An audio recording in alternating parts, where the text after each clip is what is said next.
Welcome to my YouTube channel. इस video lecture में हम लोग समझेंगे कि AWS सीक्रेट मैनेजर क्या होता है, इसके कॉन्सेप्ट को समझेंगे और फिर हम लोग नेक्स्ट लैब में इसका नेक्स्ट वीडियो में इसका लैब परफॉर्म करेंगे। चलिए स्टार्ट करते हैं AWS सीक्रेट मैनेजर के बारे में। तो जैसे आपकी कोई एप्लीकेशन है, ठीक है, आप उस एप्लीकेशन में आपका डेटाबेस भी कनेक्ट होगा, ठीक है, कोई वेब बेस्ड एप्लीकेशन है, कोई भी आपकी एप्लीकेशन है, उस एप्लीकेशन में कोड होगा कि उस कोड के बिहाफ में वो डेटाबेस कनेक्ट करे, ठीक है। तो मीन्स क्या होगा, आप उस एप्लीकेशन में डेटाबेस की क्रेडेंशियल को हार्ड कोड करोगे, यही होगा, तभी वो एप्लीकेशन डेटाबेस को एक्सेस कर पाएगी या कनेक्ट कर पाएगी। मीन्स आप क्या करोगे, उस एप्लीकेशन में उस डेटाबेस जो भी डेटाबेस आपके यहाँ होगा उसकी यूजर नेम और पासवर्ड, उसका यूआरएल आप हार्ड कोड कर दोगे। तो इससे दिक्कत क्या है कि जो आपके यहाँ डेवलपर हैं, एग्जीक्यूटिव लेवल के या जो भी एसोसिएट लेवल के डेवलपर हैं या जो भी मैनेजर लेवल के, सबको आपके जो डेटाबेस है उसका यूआरएल, यूजर नेम और पासवर्ड पता चल जाएगा। उसके बाद में क्या कर सकते हो, वो उसके मिस यूज कर सकते हैं उस क्रेडेंशियल का। क्यों? क्योंकि आपके डेटाबेस में सारी की सारी कंपनी की इंपॉर्टेंट इंफॉर्मेशन स्टोर है, ठीक है। अगर वो लीक हो गई तो कंपनी को बहुत बड़ा लॉस हो जाएगा। तो इस प्रॉब्लम को सूट आउट करने के लिए क्या बना है, AWS सीक्रेट मैनेजर बना है। तो आपको क्या करना है, जो आप हार्ड कोड कर रहे थे वैल्यू अपने एप्लीकेशन में, डेटाबेस की जो value user name password URL hard code कर रहे थे, वहां पे आपको क्या करना है, सिर्फ AWS सीक्रेट मैनेजर का यूजर नेम देना है, AWS सीक्रेट मैनेजर का डिटेल वहां पे प्रोवाइड करनी है।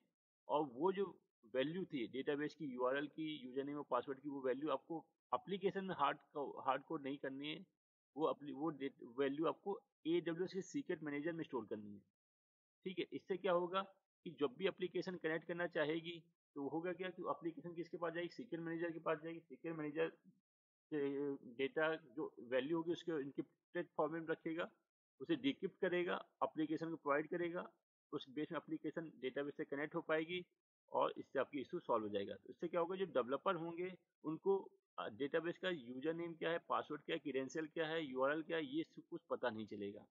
एक तो आपकी ये प्रॉब्लम शूट आउट होगी।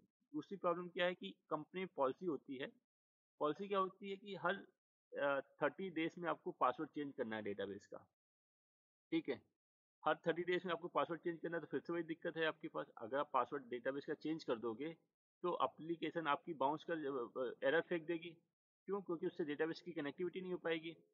तो इस प्रॉब्लम को भी शूट आउट करता है सीक्रेट मैनेजर। सीक्रेट मैनेजर क्या करेगा, उस केस में आप अपने सीक्रेट को रोटेट कर सकते हो, तो आपको मैन्युअली कुछ भी टास्क नहीं करना। ऑटोमेटिक सीक्रेट क्या करेगा, सीक्रेट मैनेजर क्या करेगा, जो भी टाइम आपने डिफाइन किया होगा 13 डेज, 15 डेज, 7 डेज, उस टाइम ड्यूरेशन में वो क्या करेगा, जो सीक्रेट है डेटाबेस का उसको ऑटोमेटिक रोटेट कर देगा। उसके लिए क्या करता है, ये एक लैम्डा फंक्शन क्रिएट करता है।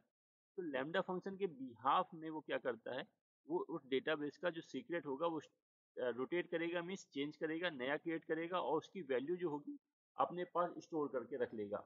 अब होगा क्या, आप जो आपकी एप्लीकेशन होगी उसको भी हार्ड बूट नहीं करना है।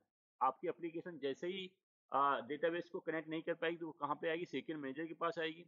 सीक्रेट मैनेजर उसको क्या करेगा, अपडेटेड जो यूजर नेम है या पासवर्ड है वो प्रोवाइड कर देगा। तो इससे क्या होगी, आपकी एप्लीकेशन अगेन आपका डेटाबेस को कनेक्ट कर पाएगी और उस एप्लीकेशन को हार्ड बूट या रिस्टार्ट भी नहीं करना पड़ेगा। तो इससे आपकी दोनों की दोनों प्रॉब्लम शूट आउट हो जाती हैं। तो ये बहुत ज़्यादा यूज में होता है जब आप लाइव या प्रोडक्शन एनवायरनमेंट में काम करते हैं। तो आपको अब समझ में आ गया होगा सीक्रेट मैनेजर है क्या, उसका क्या एडवांटेज है। तो वही चीज़ मैंने यहाँ पे डिस्क्राइब की, इसको अब हम लोग आसान भाषा में समझ लेते हैं। A secret manager service that enable you to easily rotate, manage and retrieve database credential, API key and other secret through their life cycle, ठीक है। तो सीक्रेट मैनेजर के थ्रू क्या कर सकते हैं, हम अपने डेटाबेस के जो क्रेडेंशियल है उसको मैनेज कर सकते हैं, रिट्रीव कर सकते हैं, उसको रोटेट कर सकते हैं, ठीक है। अदर सीक्रेट को हम लोग एक्सेस कर सकते हैं उसकी, और उसमें लाइफ साइकिल भी डिफाइन कर सकते हैं कि ये वो सीक्रेट कब तक वैलिड है, उसके बाद नया सीक्रेट जनरेट हो जाए, ठीक है, मतलब नया क्रेडेंशियल जनरेट हो जाए, ये भी हम लोग कर सकते हैं। A secret consists of a set of credential। तो जो सीक्रेट होगा उसमें एक सेट ऑफ क्रेडेंशियल होगा, उसमें क्या होगा, यूजर नेम होगा, पासवर्ड होगा, यूआरएल होगा, या और जो वैल्यू आप देना चाहते हैं वो भी वैल्यू आप दे सकते हैं, ठीक है। एंड द कनेक्शन डिटेल, जो भी कनेक्शन डिटेल है या आप एक्स्ट्रा कोई वैल्यू देना चाहते हैं वो भी आप दे सकते हैं। अब इसके फीचर क्या है? AWS secret manager encrypt secret at rest using encryption key that you can own and store AWS key management service. तो आप उसमें सीक्रेट मैनेजर में इंक्रिप्शन लगा सकते हैं, या तो आप अपना खुद का AMS की लगा सकते हैं, कस्टमर मैनेज की लगा सकते हैं, या वो ऑटोमेटिक की भी यूज करता है, उसके थ्रू आप इनक्रिप्ट कर सकते हैं। When you retrieve a secret manager decrypt the secret and transmit the securely over TLS to your local environment। तो होगा क्या? आपने जो सीक्रेट मैनेजर में जो आपने क्रेडेंशियल स्टोर किया है वो इनक्रिप्टेड फॉर्मेट में है। तो जैसे ही कोई एप्लीकेशन उसे रिट्रीव करती है तो सीक्रेट मैनेजर पहले उसको डिक्रिप्ट करता है, उसको सिक्योरली उस लोकल इन्वायरमेंट में प्रोवाइड करता है, ताकि वो एप्लीकेशन उस जो सीक्रेट है उसको रीड कर पाए। ठीक है, तो बहुत सिक्योर वे में ये काम करता है, इनक्रिप्ट होता है, और उसको जब आपको एक्सेस करता है एप्लीकेशन तो उसको पहले डिक्रिप्ट करता है और उसको वैल्यू प्रोवाइड करता है। You can rotate a secret on schedule. जो मैंने बताया कि आप सीक्रेट को रोटेट कर सकते हो कि हर 15 दिन बाद आपका डेटाबेस का पासवर्ड ऑटोमेटिक चेंज हो जाए। ठीक है, ऐसा भी आप कर सकते हो। और ऑन डिमांड, आप चाहते हो कि ऑन डिमांड, जैसे आपको लगा कि नहीं नहीं आपको डेटाबेस का जो क्रेडेंशियल है वो हैक हो गया है, तो आप तुरंत भी कर सकते हो। ठीक है, कंप्रोमाइज हो गया आपका क्रेडेंशियल, आपको लग रहा है कि नहीं नहीं आपका जो डेटाबेस का क्रेडेंशियल कंप्रोमाइज हो गया, तो तुरंत भी कर सकते हो। आप शेड्यूल तो लगा ही सकते हो, अगर आप चाहते हो मैन्युअली तो मैन्युअली भी कर सकते हो आप। ऑन डिमांड मीन्स, ठीक है, कंसोल के थ्रू, AWS SDK के थ्रू, AWS CLI के थ्रू, तीनों थ्रू आप कर सकते हो। क्या उसके पासवर्ड को चेंज कर सकते हो या रोटेट कर सकते हो। अब secret manager natively support rotating credential of database hosted on the Amazon RDS, Amazon Document DB and cluster hosted on Amazon Redshift। तो किन किन डेटाबेस का डेटाबेस के क्रेडेंशियल आप ऑटोमेटिकली रोटेट कर सकते हो? Amazon RDS के, डॉक्यूमेंट DB के, एंड क्लस्टर जो आपके Amazon Redshift में होस्ट हैं उन क्लस्टर के भी आप डेटाबेस ऑटोमेटिक रोटेट कर सकते हो। You can extend secret manager to rotate other secret, such as credential for Oracle database hosted on EC2 and OAuth refresh token by using custom AWS Lambda function। तो आप क्या कर सकते हो? अपने सीक्रेट मैनेजर के थ्रू अदर सीक्रेट भी आप रोटेट कर सकते हो। जैसे आपने ओरेकल डेटाबेस आपने इंस्टॉल किया EC2 में, या ओ ऑथ आपने टोकन यूज कर रहे हैं, तो उसमें क्या होता है, एक लैम्डा फंक्शन क्रिएट होता है। जब आप सीक्रेट मैनेजर क्रिएट करते हैं और उसमें रोटेशन अप्लाई करते हैं तो एक लैम्डा फंक्शन ऑटोमेटिक क्रिएट होता है। वो लैम्डा फंक्शन के ही चेंज करता है आपका, क्या चेंज करता है, आपका डेटाबेस का क्रेडेंशियल चेंज कर देता है। ठीक है, और जो अपडेटेड क्रेडेंशियल होता है वो सीक्रेट मैनेजर में जाके स्टोर कर देता है।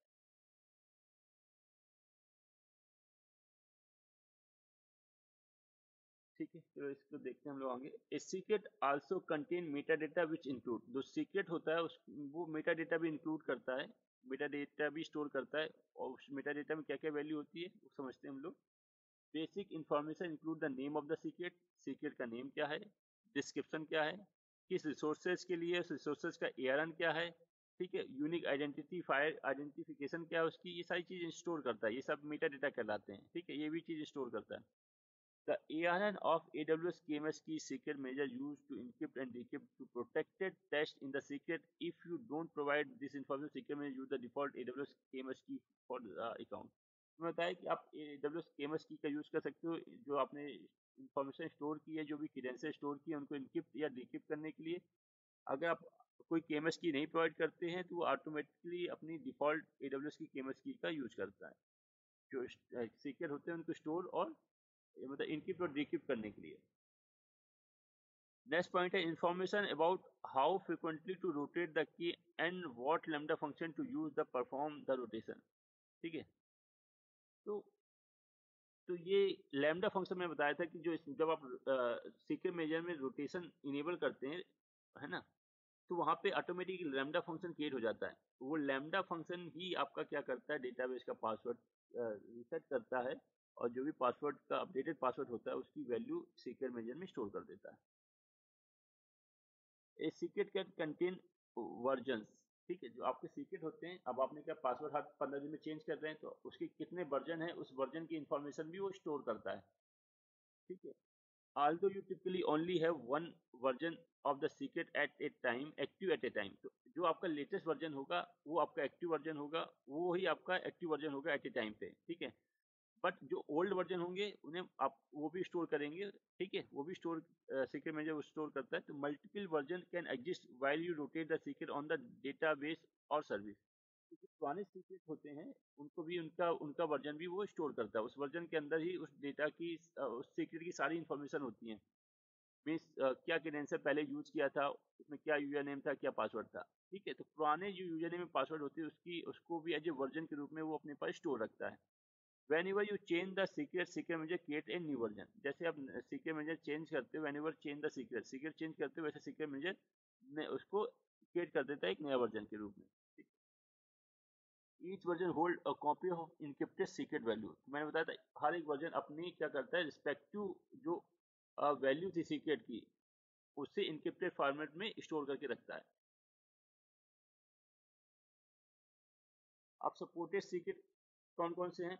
डेटाबेस क्रेडेंशियल का आप कर सकते हो, ऑन प्रीमाइसेस रिसोर्सेज क्रेडेंशियल हैं कोई उनको स्टोर कर सकते हो, SaaS एप्लीकेशन क्रेडेंशियल है उनको स्टोर कर सकते हो, एंड SSS की हैं उनको आप स्टोर कर सकते हो, ठीक है। You can also store Jason document को भी आप स्टोर कर सकते हो, कोई आपका जेसन डॉक्यूमेंट है उनको भी आप एज एक्स्ट्रा पैरामीटर देके स्टोर कर सकते हो। To reduce secret, you simply replace secret in plain text in your application with code to pull these into those secret programmatically using secret manager API, ठीक है। तो secret manager रिट्रीव करने के लिए क्या कर सकते हो, आप कोई API क्रिएट कर सकते हो, secret manager की API क्रिएट कर सकते हो, कोई प्रोग्राम लिख सकते हो, ठीक है। ठीक है, जो प्लेन टेक्स्ट में डेटा है उसको आप रिट्रीव कर सकते हो, मतलब जो भी सीक्रेट है, जो सीक्रेट के अंदर जो क्रेडेंशियल की इंफॉर्मेशन स्टोर है प्लेन टेक्स्ट फॉर्मेट में, उसको आप रिट्रीव कर सकते हो एपीआई लिख के या कोई कोड लिख के, ठीक। Secret can be cash on the client side and updated only during the secret rotation. तो होता क्या, जैसे मान लीजिए आपका सीक्रेट है वो क्लाइंट में स्टोर हो जाता है, कैशिंग में स्टोर हो जाता है, ठीक है। अब क्लाइंट की जो एप्लीकेशन है बार बार सीक्रेट मैनेजर के पास नहीं जाती, वो उसको क्लाइंट की एप्लीकेशन उसको कैशिंग में स्टोर कर लेती है। अब क्या होता है, जैसे ही सीक्रेट रोटेट होता है, ठीक है, तो उस कंडीशन में फिर से वो सीक्रेट को अपडेट करता है एप्लीकेशन में, ठीक है। तो उसके बाद में क्या होगा, एप्लीकेशन फिर से रिक्वेस्ट करेगी सीक्रेट मैनेजर के पास, ठीक है। सीक्रेट मैनेजर उसके बाद में अपना डेटा से जो क्रेडेंशियल स्टोर है उसको रिट्रीव करेगा, उसको प्रोवाइड करेगा। If you protected database service run in a VPC and it not publicly accessible, then the CloudFormation template configure lambda rotation function to run in the same VPC। Means ये है कि आपने अगर अपना database जो है वो VPC के अंदर क्रिएट कर रखा है, पब्लिकली क्रिएट नहीं कर रखा है, जो अमूमन ऐसा ही होता है सभी कंपनियों में, प्रोडक्शन एनवायरनमेंट सब ऐसे ही होता है कि जो भी डेटाबेस होता है VPC के अंदर क्रिएट होता है। तो उस कंडीशन में जो लैम्डा क्रिएट होगा, जो लैम्डा से आपका जो लैम्डा क्या करेगा, पासवर्ड चेंज करेगा आपका डेटाबेस का, रोटेट करेगा पासवर्ड, वो भी आपका वीपीसी के अंदर ही क्रिएट होना चाहिए, ये कंडीशन लिखी हुई है। मीन्स आपका जो डेटाबेस है वो डेटाबेस आपने वीपीसी के अंदर क्रिएट कर रखा है। तो जो लैम्डा क्रिएट होगा, जब सीक्रेट मैनेजर क्रिएट करेंगे तो एक लैम्डा क्रिएट होगा, मैंने बताया था लैम्डा फंक्शन क्रिएट होगा। जो लैम्डा फंक्शन क्या करता है, जो आपका जो सीक्रेट है उसको रोटेट करता है। तो आपका डेटाबेस वीपीसी के अंदर है तो वो लैम्डा भी वीपीसी के अंदर ही क्रिएट होगा। सिक्योरिटी क्या है, you can control access to the secret using AWS identity and access management policy. तो आप IAM पॉलिसी के थ्रू अपने सीक्रेट मैनेजर को मैनेज कर सकते हो। Secret manager does not immediately delete secret. जैसे आपने कोई सीक्रेट है उसको डिलीट करना चाहते हैं तो वो उसमें वहाँ पे टाइम देता है, 7 दिन, मिनिमम 7 दिन का आपका टाइम रहता है। वो 7 दिन के बाद वहाँ से हट जाएगा, लेकिन वो स्टोर रहता है, इंटरनली वो स्टोर रहता है, आप उसको रिकवर कर सकते हैं, ठीक है। तो जब आप कोई सीक्रेट डिलीट करते हैं तो तुरंत डिलीट नहीं होता, वो वहाँ पे 7 दिन मिनिमम टाइम पीरियड होता है, वो वहाँ से हट जाएगा। जैसे आप 7 दिन कहेंगे वहाँ से हट जाएगा, लेकिन बैकग्राउंड में वो स्टोर रहता है। तो अगर आपको 7 दिन के अंदर उस डेटाबेस उस सीक्रेट को रिट्रीव करना है तो आप रिट्रीव भी कर सकते हैं, ठीक है। तो लिखा है secret manager does not immediately delete secret, instead secret manager immediately make the secret inaccessible and schedule to delete after a recovery window of a minimum of 7 days.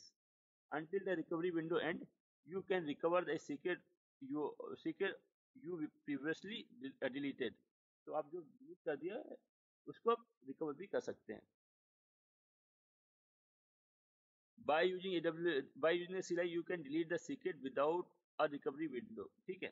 तो आप अगर CLI का यूज कर रहे हैं तो आप सीक्रेट को विदाउट रिकवरी विंडो के बिहाफ में भी आप डिलीट कर सकते हैं। ठीक है, उस कंडीशन में रिकवरी विंडो 7 डे की आपको कंपलसरी नहीं है।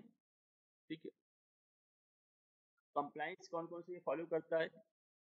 HIPAA, PCI DSS, ISO, SOC, FedRAMP, DoD, SRG, IRAP and OSPAR, ये सारी कंपेटिबिलिटी जो कंप्लाइंस है उनको ये फॉलो करता है।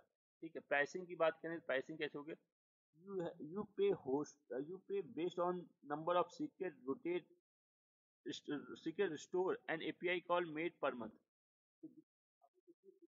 तो नंबर ऑफ कितने सीक्रेट स्टोर किए उसका चार्जेस देना पड़ेगा, और सीक्रेट को एक्सेस करने के लिए कितने एपीआई कॉल आए हैं उस एपीआई कॉल के बिहाफ में भी आपको पे करना पड़ेगा। ठीक है, ये हो गया प्राइसिंग का कॉन्सेप्ट। अब हम लोग समझते हैं कुछ थोड़ा सा डिटेल में कैसे वर्क करता है। तो सपोज करिए ये आपका डेटाबेस है। ठीक है, आपने यहाँ पे सीक्रेट मैनेजर बनाया और यहाँ पे सीक्रेट मैनेजर में आपने कहा इसकी वैल्यू यहाँ पे स्टोर की, और आपने कहा कि ये सीक्रेट जो है हर 15 दिन में रोटेट होना चाहिए। जैसे आपने रोटेशन इनेबल करेंगे वैसे ऑटोमेटिक एक लैम्डा फंक्शन क्रिएट हो जाएगा। ठीक है, ऑटोमेटिक क्रिएट हो जाएगा, इसको आपको क्रिएट नहीं करना पड़ेगा। जैसे आप यहाँ पे रोटेशन इनेबल करेंगे, अप्लाई करेंगे सीक्रेट रोटेशन, वैसे ये लैम्डा फंक्शन क्रिएट हो जाएगा। ठीक है, अब ये क्या होगा सबसे पहले, ठीक है, लैम्डा फंक्शन इसको इनिशिएट करेगा। ठीक है, कि भैया आपको सीक्रेट रोटेट करना है, तो ये क्या करेगा, एक टैग जनरेट करेगा, इसका नाम देगा AWS पेंडिंग स्टेजिंग। ठीक है, वो टैग लेके आपको क्या दे देगा, लैम्डा को दे देगा। लैम्डा उस टैग के बिहाफ में क्या करेगा, रोटेट करेगा आपका सीक्रेट। ठीक है, रोटेट करेगा सीक्रेट उस AWS पेंडिंग टैग के बिहाफ में, या AWS पेंडिंग वर्जन के बिहाफ में, इसे वर्जन कह सकते हैं हम लोग। ठीक है, उस डेटाबेस का क्या करेगा, जो सीक्रेट है रोटेट कर देगा, और जब सक्सेसफुली हो जाएगा तो उसको वापस लैम्डा उठा के किसको दे देगा, सीक्रेट मैनेजर को दे देगा। ठीक है, जब सीक्रेट मैनेजर को दे देगा तो उसे जो सीक्रेट मैनेजर होगा उसको उसका वर्जन चेंज कर देगा, AWS पेंडिंग से उसका वर्जन चेंज करके कर देगा AWS करंट।